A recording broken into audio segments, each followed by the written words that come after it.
A paz do Senhor Jesus, Pastor Cleito da Casa Ressuscita em Cristo. Estou fazendo esse vídeo aqui para dar um testemunho de como tudo começou, de onde surgiu a Casa Ressuscita, a pedido de alguns amigos, né, alguns irmãos que estão nos conhecendo agora. E isso muito me alegra poder contar a nossa história aqui. Eu vou ser bem objetivo, vou ser bem rápido, bem prático naquilo que vou falar. É alguns minutinhos só. Bom, eu há quase 20 anos atrás, eu cheguei em Brasília para trabalhar com um deputado conhecido, um deputado que na época era o deputado Isalci Lucas, e na verdade na época ele não era nem deputado ainda, a gente ia trabalhar a campanha dele. Eu sei que alguns anos depois, um ou dois anos, ele pegou o primeiro mandado, né? Mandato, perdão, como deputado distrital. Depois ele veio ser secretário, depois ele veio ser deputado federal e agora parece até que está trilhando outros horizontes aí, querendo até chegar no governo. Mas enfim, trabalhei alguns anos com ele na Câmara Legislativa aqui em Brasília e na Secretaria de Ciência e Tecnologia também. Fui lotado nesses dois órgãos aqui. Mas algo dentro do meu coração ardia, né? Algo dentro do meu coração me chamava, faltava algo. É como se você vivesse rodeado de pessoas, mas dentro de mim ainda faltava concretizar, faltava algo, né? E eu num momento muito abençoado, cheio de planos, cheio de sonhos, como assessor de um deputado, ganhava um dinheiro razoável, né? Sobrevivia muito bem, e eu estava muito bem financeiramente quando começou a arder um desejo no meu coração de conversão verdadeira, né? Como é que eu posso dizer? Eu sou de um berço evangélico lá em São Paulo, minha mãe é evangélica da Assembleia de Deus desde quando eu me conheço como gente, mas eu sempre fugi, né? Eu sempre corri. E se eu fosse falar detalhes, o testemunho é muito grande. Mas o que acontece? Nessa vinda para Brasília, eu me encontro com o César Zanoni, né? E ele acompanhou uma boa parte da minha vida no governo. Na época ainda ele fazia faculdade de Direito, e a gente nós trocávamos muito através de um amigo em comum da faculdade e da política. A gente acabou nos encontrando, né? E ali a partir dali se torna uma amizade muito grande. O César sempre foi um cara incentivador, né? Formador de opiniões, né? Um cara muito bacana, muito, muito de Deus. E ele me via a minha situação, né? Ganhava bem, nunca tinha nada, uma vida triste, uma vida sem sabor, né? Tinha tudo para ser feliz e não conseguia ser. E aí então ele me faz um primeiro convite, né? Para largar toda essa questão política e ingressar com ele numa empresa ao qual hoje, o nome antigamente era outro. Eu não sei se vem o caso eu falar aqui. Na época acho que era JTJ, não me lembro certamente. Eu sei que a empresa hoje chamada Sete Capital, né? E eu começo a ingressar ali com ele, e mesmo sendo assessor de um deputado, eu comecei a panfletar para ele, e ele começou a me ensinar aquilo que ele sabia com muito amor e carinho, e evangelizar a minha vida, falar de Deus. Desculpa aí, irmão, roça, né? Tem uns mosquitinhos aqui, abençoado. Falar de Deus para mim, me ensinar a Bíblia, me ensinar a ter desejo pela palavra do Senhor, me ensinar a ter zelo e carinho pela palavra de Deus e viver, não somente ler e decorar versículos, mas viver aquilo que de fato eu estava aprendendo ali. E aí então eu começo a me ingressar na empresa, ao qual logo depois ele me passa um escritório. Ele sempre foi empreendedor, né? E então a gente vem caminhando de quase 20 anos atrás, aconteceram muitas coisas, mas o escritório, a Sete Capital, ela foi a ferramenta que Deus usou, né? Logo depois eu casei, fui pai de trigêmeos, né? Mas e quando eu olho para trás assim, eu vejo tanto que a Sete Capital foi uma ferramenta que Deus usou para me abençoar, foi uma ferramenta que Deus usou para me trazer alegria financeira, para me criar meus filhos, né? E eu sou muito grato a tudo o que aconteceu, mas ao mesmo tempo que um dia eu olhei e tinha vários carros na garagem, estava morando numa casa muito boa, né? Na época a mãe das crianças ainda grávida, né? Estava para nascer os trigêmeos, e eu começou a arder um desejo dentro do meu coração de devolver aquilo, né? Eu venho de uma família humilde, né? E Deus me abençoou de uma forma que estava transbordando de bênçãos, e eu senti no coração de devolver aquilo que era parte de Deus, né? E comecei a ofertar, a dizimar, mas isso tudo me trouxe cada vez mais bênçãos, porque nós somos aquilo que plantamos, né? Mas eu sentia algo mais no meu coração.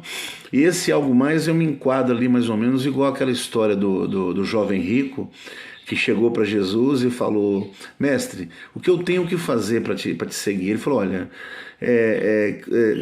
segue, né?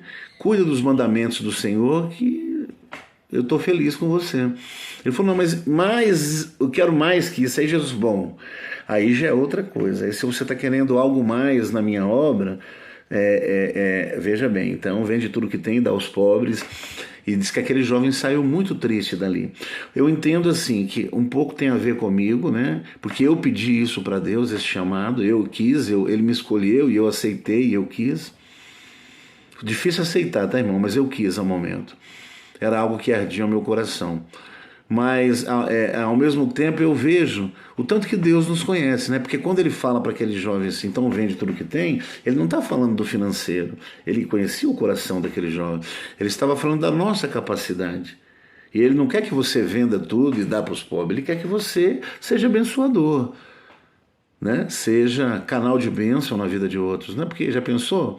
Aí eu pego tudo, dou para os outros e daqui a pouco mais um pobre. Não é assim que funciona. Ele quis dizer ali da nossa fragilidade, né? E também para nós vigiarmos com apego às coisas materiais, né? Mas eu, um dia indo sair do escritório, estava muito bem, né?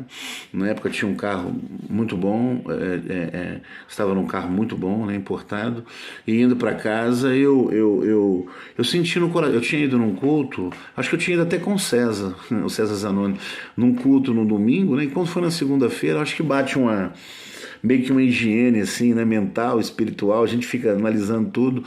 E eu me lembrei de uma irmã, me lembrei de muita coisa daquele culto, e veio um desejo no meu coração, sabe? Assim, eu falei com Deus naquela tarde de segunda-feira, eu falei com ele assim: Senhor, como eu gostaria de ser igual a alguns irmãos, né? Eu queria tanto poder retribuir de uma maneira diferente. E aí veio algo no meu coração e eu falei com Deus assim: mestre, eu queria tanto poder te abraçar, poder te dar um cheiro, sabe, aquela vontade que a gente tem assim naquela caminhada de amor com Cristo, dar um abraço, dar um cheiro nele, sabe, e descansar no colo dele, né? E eu ouvi uma voz no meu coração naquele momento que eu fiz esse pedido, dizendo assim: olha, filho, não entristeça seu coração que no futuro próximo você vai me dar esse abraço e esse cheiro. E eu fiquei com aquela sensação gostosa, aquele desejo, aquele refrigério no coração. Bom, o tempo se passou e o César me passou um escritório que aqui em Brasília, quem conhece, é numa avenida chamada Sandu, Sandu Sul, se eu não me engano, e era um escritório muito bonito, de esquina, tinha casas por baixo, tinha o escritório por cima, bem de esquina, um lugar muito bom. E o César tinha preparado todo aquele escritório e de repente ele falou assim: olha, eu estou mudando para um... Mas eu sempre fui empreendedor, né? Eu estou mudando para um maior E a única pessoa que no momento eu confio é passar para ti, né? E me passou aquele escritório. E nós não sabíamos que ali seria a futura casa Ressuscita em Cristo. Dali começaria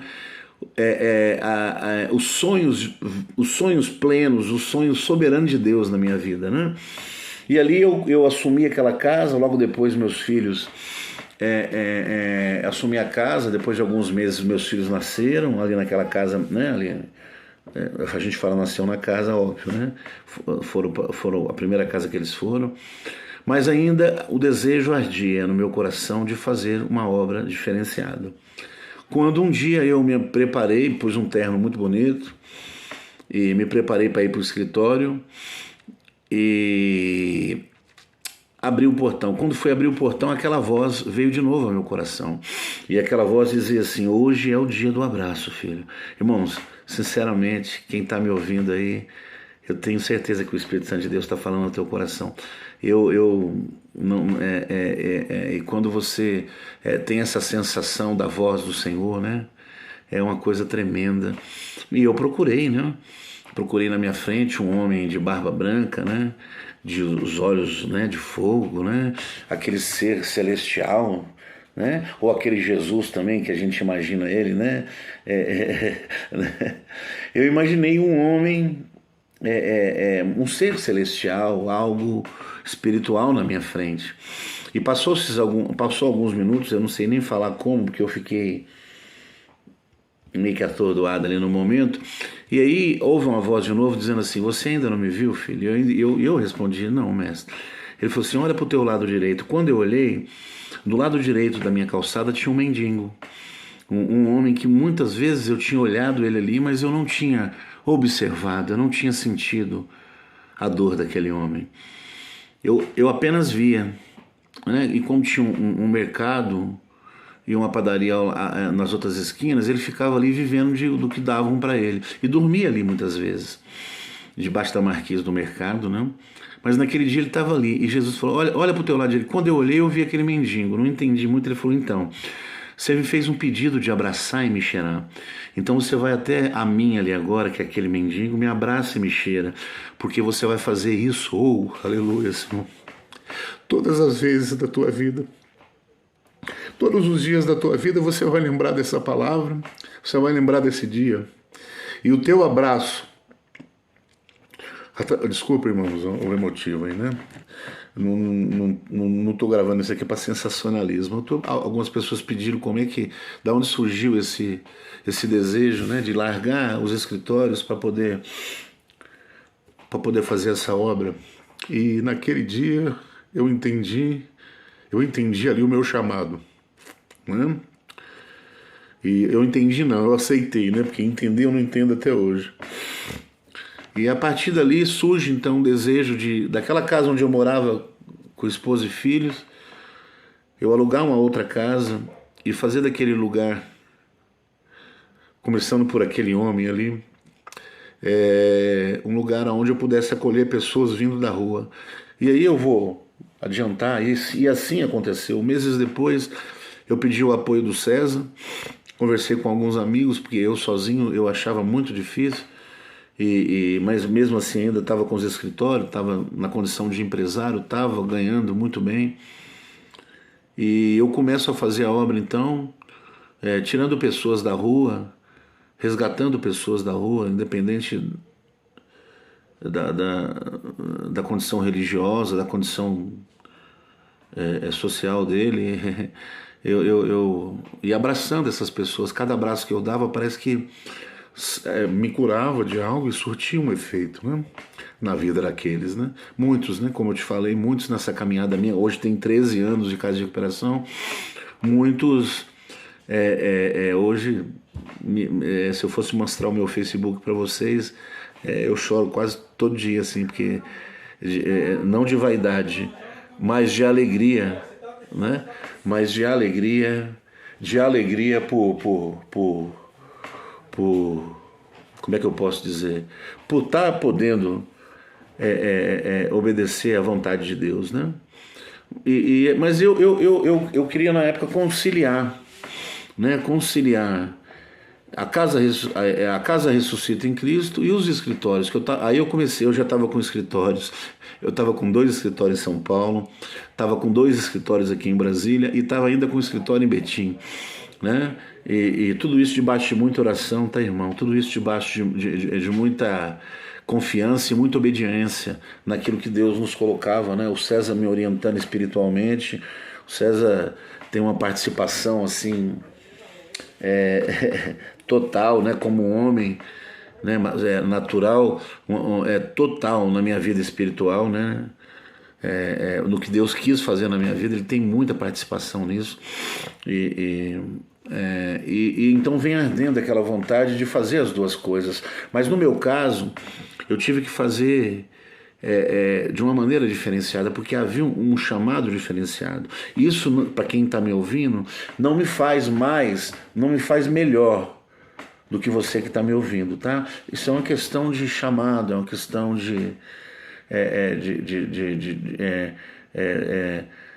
eu não sei explicar, eu só sei viver. Então assim surgiu a Casa Ressuscita em Cristo.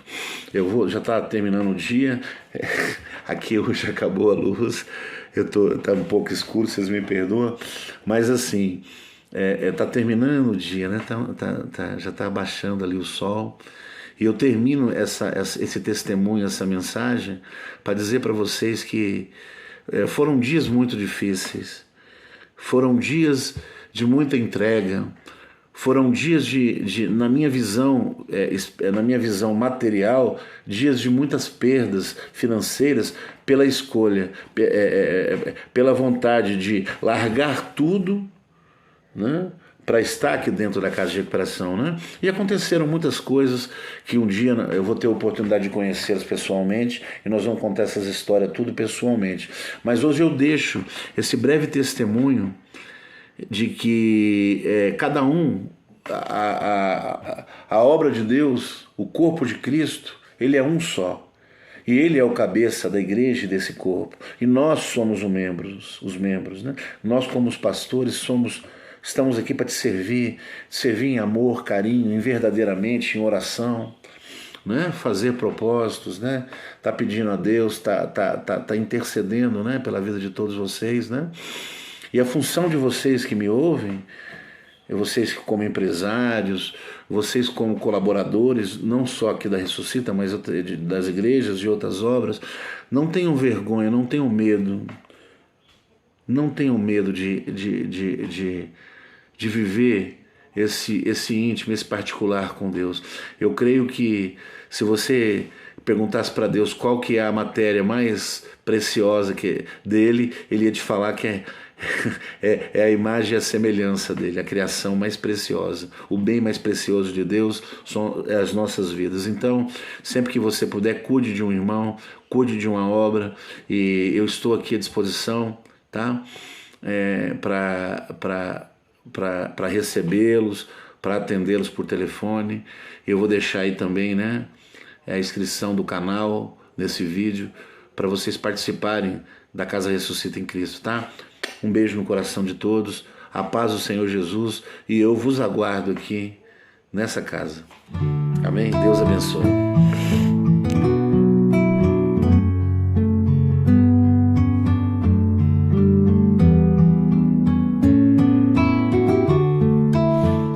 A paz de Jesus, volto a falar, a paz de Jesus, irmão. Amém.